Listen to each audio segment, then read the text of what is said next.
En los dos últimos videos estuvimos platicando acerca del interés compuesto. Sin embargo, fue en el último video en donde apareció este número mágico llamado e. Y esencialmente no era otra cosa sino el límite cuando n tiene infinito de la expresión que tenemos aquí. Me tomé la libertad de calcular en Excel algunos valores para n, para que se den cuenta lo rápido que converge a e. Si se dan cuenta, lo único que hice fue tomar valores distintos para n y poner esta fórmula. La voy a poner aquí para que se den cuenta qué es lo que hice. Puse esta fórmula 1 más 1 entre n elevado a la n. Aquí es 1 más 1 entre el número que está a la izquierda y todo esto elevado al número que está a la izquierda, y lo único que hice fue variar n duplicándolo en cada celda que esté abajo. Es decir, abajo se encuentra el doble del número que está arriba. Y si se dan cuenta, muy rápidamente converge a e, converge a 2.7183. Y también estuve buscando en Google, y en Google encontré el valor de e. Google tiene una calculadora y esta calculadora me dice el valor exacto de E, que es 2.718288183 y más dígitos. Recuerden que E es un número irracional y por lo tanto es un número que tiene decimales infinitos. Y en el video pasado yo te mencionaba que este número e es un número especial o un número mágico, al igual que pi o al igual que el número de Fibonacci, y yo digo que es un número mágico y a mí me encanta hablar de ellos porque aparecen en muchas aplicaciones de la matemática, aparecen también en muchas situaciones de la naturaleza, y en este y en los siguientes videos voy a hablar acerca de este tipo de números, sobre todo en el caso del número de Euler, y espero que encuentres una motivación para que si estás de humor, encuentres un nuevo culto o una nueva forma de pensar acerca de estos números. Pero bueno, voy a regresar a este video para aprender interés compuesto, porque si no, no vamos a poder financiar nuestro nuevo culto, nuestra nueva ideología. Entonces voy a borrar la pantalla y vamos a hablar acerca de la importancia del número de Euler en el interés compuesto. O bueno, tal vez al final exista alguna persona que nos financie nuestro culto, como los famosos usureros. Pero bueno, vamos a cambiar de tema. Regresemos al interés compuesto y voy a hablar acerca de la tasa de interés. Entonces R va a ser mi tasa de interés, o mejor aún, lo voy a poner a R ya en decimal. Entonces voy a borrar el signo de porcentaje. Y no voy a llamar a R como porcentaje, lo voy a llamar como decimal. Es decir, si lo quisiéramos en porcentaje, tenemos que multiplicar 10 veces R y eso sería nuestro porcentaje. Entonces, estamos hablando de nuestra tasa de interés. Por ejemplo, si yo quisiera, en lugar de tener el 100% con el que trabajábamos, tener el 25% de nuestra tasa de interés, pues sería 0.25 si fuera decimal, y 25%, aquí está, 25%, sería nuestra tasa de interés. Y bueno, vamos a regresar al caso general o al caso abstracto acerca de lo que vamos a pagar después de un cierto tiempo. Teníamos que P era el capital o el préstamo inicial, y a esto lo multiplicábamos por 1 más, y en lugar de poner el 100%, ahora voy a hablar de la tasa de interés, que va a ser R. A R lo dividíamos entre n, que n era la cantidad de periodos en los cuales iba a dividir mi tiempo, y todo esto lo elevábamos a la n. Y vamos a jugar dándole valores a p, a n y a r. Vamos a suponer esta vez que r vale el 10%, tenemos una tasa de interés del 10%, n es igual a 2, es decir, tenemos una tasa de interés cada 6 meses, semestral. Recuerden que dividimos al año en 2 periodos, es decir, en cada 6 meses. Y P vamos a suponer que son 50 pesos. Entonces, ¿qué vamos a obtener? Si nosotros calculamos lo que vamos a pagar en los primeros 6 meses, esto nos quedaría de la siguiente manera. Sería, vamos a ponerlo aquí, esto en los primeros 6 meses, vamos a obtener 50, los 50 pesos que te presté inicialmente, el capital, más R entre N, es decir, el 10% dividido entre 2. Vamos a ponerlo, el 10% dividido entre 2, 10% dividido entre 2, y a esto hay que multiplicarlo ¿por qué hay que multiplicarlo?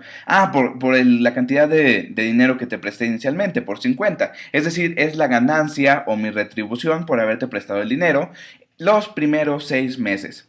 Ahora bien, esto es lo mismo que 50, vamos a factorizar el 50. 50 que multiplica a 1 más el 10% entre 2.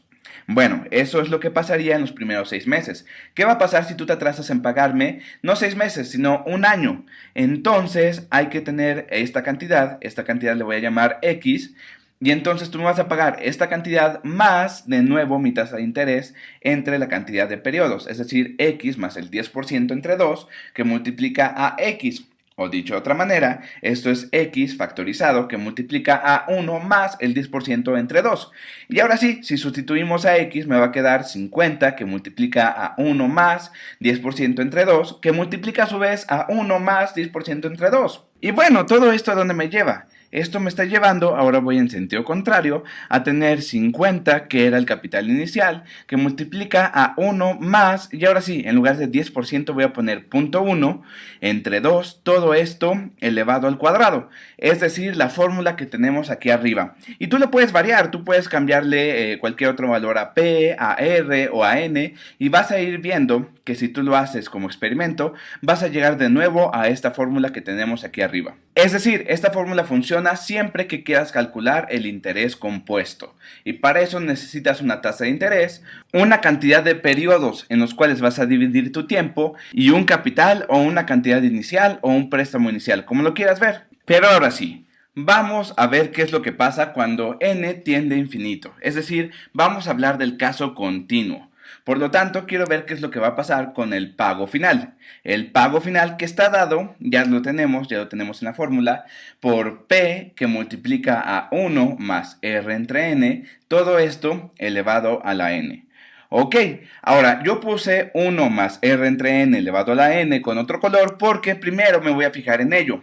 Yo lo que quiero es que N tienda a infinito. Primero me voy a fijar en R entre N. No, mejor no. Primero me voy a fijar en toda la expresión, en 1 más R entre N elevado a la N. Yo lo que quiero es el límite cuando N tiende a infinito, es decir, cuando N se hace cada vez más grande, de la expresión 1 más R entre N, todo esto elevado a la N.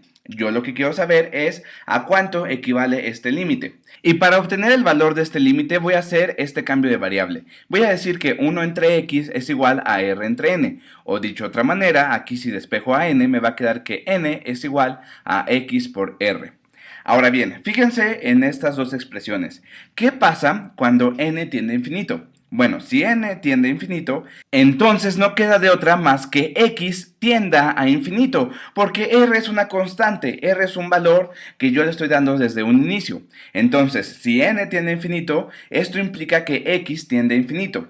Ojo, esto lo voy a utilizar justo ahorita, porque yo lo que quiero, escrito de otra manera, es el límite cuando n tiende a infinito y cuando x también tiende a infinito, ¿de qué expresión? De 1 más r entre n, pero r entre n es 1 entre x, es 1 más 1 entre x elevado a la n, pero n ya la despejamos en valores o en términos de x, es lo mismo que x por r. Aquí lo único que hice fue cambiar este límite que dependía de n a este límite que depende de x, porque me va a ser más fácil resolverlo con x, es decir, cuando x tiende a infinito. Y ahora sí, aquí viene el truco de este video. Por las leyes de los exponentes, esto es lo mismo que el límite cuando x tiende a infinito de 1 más 1 entre x elevado a la x, todo esto elevado a la r. Recuerden que cuando tenemos una cantidad elevada a una potencia, las potencias se multiplican. Y en este momento voy a utilizar una propiedad de los límites, porque cuando yo tengo el límite, cuando x tiende a infinito de 1 más 1 entre x, todo esto elevado a la x, yo puedo sacar la potencia final, es decir, la potencia r, porque al final r no depende de x, por lo tanto el límite puede entrar en el paréntesis de la potencia r. ¿Y qué creen? Aquí ya nos dimos cuenta que esto es lo mismo que e elevado a la r, porque recuerden que la definición que teníamos del número de Euler era el límite cuando x tiende a infinito de 1 más 1 entre x elevado a la x. Por lo tanto, si sustituimos este límite por e, me va a quedar e elevado a la r. Y en el caso que veíamos anteriormente, e elevado a la punto 1 cuando r valía el 10% de la tasa de interés. Y aquí me faltaba una p, aquí la voy a poner, es más, aquí se va a confundir, para que la recuerden la voy a poner de color azul. Esta p viene aquí también, esta p viene aquí también, recuerden que solamente es un factor de escala. Por lo tanto puedo sacar a p, es una constante, p P, y ya la tenemos aquí. Y bueno, con esta nueva fórmula encontramos el pago final que nosotros obtenemos en el caso continuo. Y como ya estamos apresurados de tiempo, te cuento que en el siguiente video vamos a ver qué es lo que pasa cuando tenemos múltiples años. Así que no te pierdas el siguiente video.